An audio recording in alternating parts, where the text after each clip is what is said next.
Hey everyone, welcome back to GameSpot's coverage of E3 2019. I'm Mike Mahardy here with Lucy James. Hello. And we are pleased to be joined by Bethesda's Todd Howard. You are here at the show talking about a few different things, but largely Fallout 76. First off, how's the show going for you, especially now that Bethesda's conference is done and you can just kind of like finish everything else off? It's great. E3, I think, is one of the best times of the year. And it's great not just for myself or those of us at Bethesda, but I think really for the whole industry. It gets a lot of attention. There's so many amazing games when you're here. This E3 is, if I'm not mistaken, a first for you in the sense that you're coming on to talk about an ongoing game, right? This is the first time that you personally launched one, and the team, Bethesda Game Studios, has launched one in the form of Fallout 76. Does E3 feel as different as I imagine it would for you? Well, usually in our big games, Skyrim or a Fallout, we're doing DLC, and the E3 after. This one's different where we've been updating the game on a kind of a constant basis. And so it's nice where we're having a free week for everybody. We know the game had a lot of issues at launch, affected a lot of players, and it's nice for us to say, hey, check it out now. We're having a free week and a lot of great updates this week with the game, and then this fall.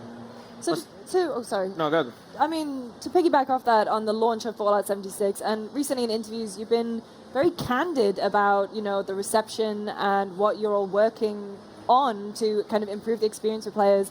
What's that been like as a process for, it's a game that you guys have worked on for years, and you're very, very close to it, and then seeing it be out in the public and the reaction perhaps being different to what you expected? Definitely, we were caught off guard with the amount of issues that we had and the amount of people that affected. And our fans, I tell you, are the best. Usually that might sink a game. And we're blessed and lucky enough to have fans that say, we love this, we're going to support you, here are the issues. Got a lot of criticism, obviously, that looking back, we deserved. It's a game that we should have had in a longer beta test that ran 24/7. For our players, but they've been amazing, and it's been that was hard, but it's also been really special for us in that we now have a better engaged dialogue with our fans. We're able to update the game 1 week, and they tell us what they like, and that's just a continuing process. So that kind of bond with the people playing the game has meant a tremendous amount to us. I mean, making video games is hard as hell in general, but I imagine releasing Fallout 76, and like you said, criticism was well-deserved in some respects. I imagine it still must have been kind of mentally, emotionally challenging for a lot of the team to release this thing that they worked on and to get a lot of criticism. What was that like for you guys? It's definitely hard. It's a game that we love. It's something different, and we missed the mark on a number of things. So yeah, I think it's important as a creator that you listen to that feedback that comes with it. We've gotten great stuff in the past, and our fans are very, very passionate. Obviously, it means a lot to us. So it's, hey, what do we need to do? We're not gonna go away. We're passionate about the game and where it's headed, and want to do right by everybody who bought it, and that believes in what we were trying to do. How do you go about having that open dialogue? I mean, there are some issues that are pronounced, with regard to bugs and things, but when it comes to making changes to gameplay, how do you filter out the noise, so to speak, because you're going to have these thousands and thousands of people offering their input? How do you deal with that, with comparing it to what's realistic? That's an excellent question. We still aim high, right? So we listen to all of it and then say, hey, where does that match up with what we're feeling as well? And then what can we do? Like adding the NPCs to the game with Wastelanders, that was something that we started looking at right when the game was coming out. Like, okay, if we did do this, how would it work? And then when we got that feedback that, hey, this feels like a lonely multiplayer game. Like, okay, how do we address that? And it became a higher priority to, can we make the NPCs work? Can we do the dialogue trees? Can we make those choices you're doing have meaning in a game that is, at the end of the day, an instanced kind of multiplayer game? And so we found some creative solutions to that we started feeling good about and said, hey, we should do this. Adding NPCs is a big deal. What are some other priorities that you have for the game? Like, what's pressing on your mind right now? Really, and the whole thing about it was we love these other online games, whether they're survival ones or whatever, where there's a community where what the game is determined by what the players in the world are doing. And so we're still looking for things that connects people. So the player vending system's been really popular, where you're really starting to visit other people's camps. And we have a lot of other ideas like that aren't just NPCs that say, hey, this world has life. Some of that we're going to have to bring to it with NPCs, but we still want the bulk of that to be the other players, whether they are creating things or adventuring together. I think a good way to say it is we view 76 as somewhat of a platform for Fallout, whereas we did it before, and then you had mod systems. That this is something that's going to be going on, not just this year, we have plans for future years, and a lot of that is, how do we give the players more agency? I'm curious, like moving forward with 76, obviously, like, you're adding NPCs with Wastelanders, right? Then you have the nuclear winter mode, which is adding like a new way to play Fallout 76. What is it like in the future, say a year from now? Where do you want Fallout 76 to be?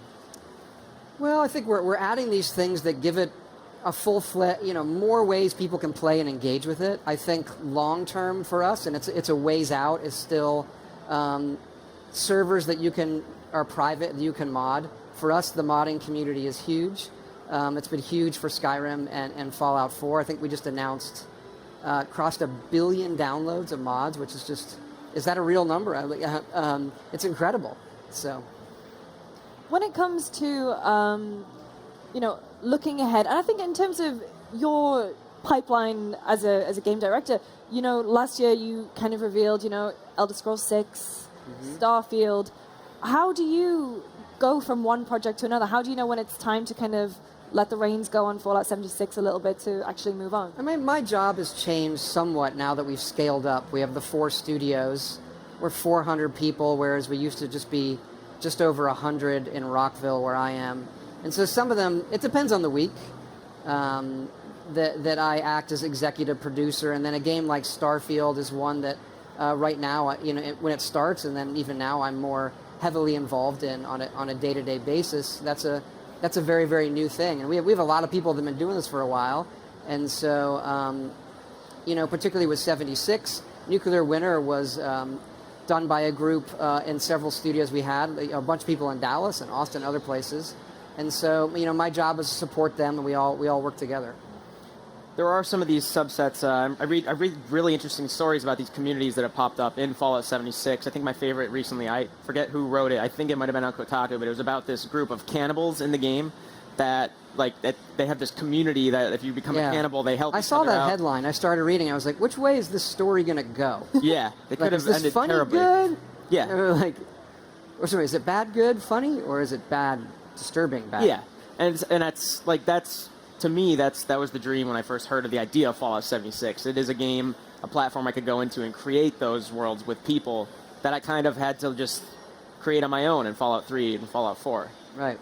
I'm just curious, I don't know, what is it like seeing these niche groups pop up throughout Fallout 76 over the past year? We had some of that before, like with the mods, but it was an isolated, our community was you downloading things and then talking about it outside of the game.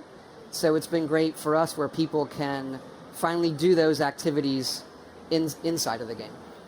Looking back when Fallout 76 released, do you think in the last year or so, or maybe before it released, if you could go back in time, would you change anything about the way you communicated it, about anything? I mean, I know that's like a loaded question because I'm sure every development team would say, oh yeah, we would have done this week. But in terms of communicating the idea of Fallout 76, do you have any regrets about that? My main regret is not doing a beta that a lot of people could play. Like if we had made it free for every Fallout 4 player and run a 24/7 beta for a longer period of time, that would have let us see, okay, what are we really dealing with here?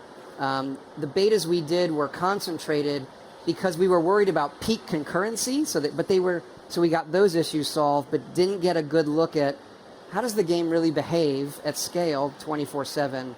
So that, learned that lesson the hard way, but wish we had done that. When it comes to adding new things to the game, obviously we have the Wastelanders coming up, we have the new mode, the Battle Royale mode.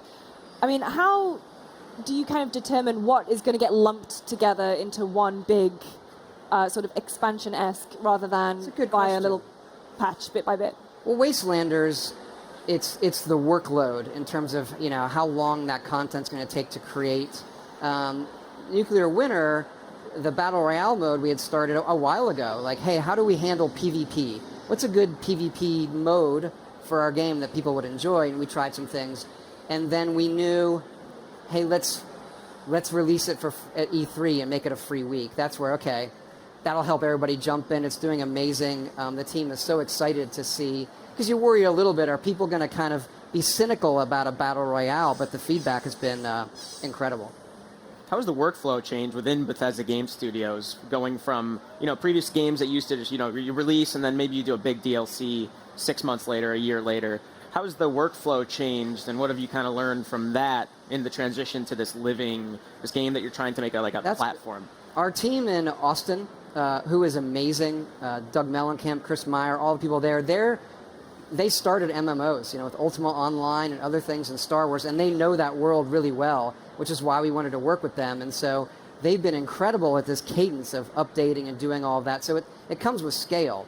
And we have people that are on Starfield doing, it's a new game, but still things that we're more used to. And then we have this live service part that we're not used to, but we have people who are experts in that. That part's gone, the pace of updating and the updates, really proud of the work that's been done. That part has actually gone incredibly well for our first kind of go at this. When it comes to looking at other Bethesda properties, have you been looking at Elder Scrolls Online at all in terms of how they've approached making a live game? Yeah, Matt Firer and his team over at ZeniMax Online, they've been incredibly helpful through this process, because they went through a similar one, when that game launched and what it is today. So that's been helpful in how to your question before, how do you figure out what things to work on? They've been helpful in how to prioritize. I'm curious, playing devil's advocate a bit, when you look at games like Destiny that have, a somewhat rocky launch back when it first released, you look at games like Fallout 76, you look at this, it's still a new thing, relatively, right? These games as service, which has kind of become a buzzword. And then there's this subset of people that say, if you haven't finished the game, don't release it. But Are they missing the point, or do they have a point? Or no, absolutely have a point. If you don't feel great about it, don't release it. We felt very good about it. We knew that there was a potential for things because it was our first go. We knew that Destiny, a game that we love, wasn't well reviewed when it came out, which I personally thought, well, we can debate. I don't want to talk about other people's scores, but a lot of these games, particularly online survival games, but we still wanted to do it, right? And so I don't think it's a, hey, ship it in this, and then it will become this. Though looking at those games, their long-term fate was, even if it was great at launch, if they didn't maintain and keep listening to the community, those games kind of died out. So you really want to have both. If I'm putting myself in your shoes, and maybe this is presumptuous, but I'm looking at Fallout 76, I have Starfield on the way, I have Elder Scrolls 6 on the way at some point. Yeah. I think, to me, it would be tempting to say, okay, we have this games as service model for the Fallout 76. It's tough to keep updating it. It's tough to sift through all this feedback, like Lucy mentioned. It's tempting to say, let's just go back to the old format with Starfield, Elder Scrolls 6. What's your kind of thinking on, the future of Bethesda's formats with these games? Well, that's why we're larger, right? We knew we had to scale up to do these things, so you're not sacrificing one for the other. We have a full team on Starfield now. And we have a full team on 76, and we have a full team on mobile.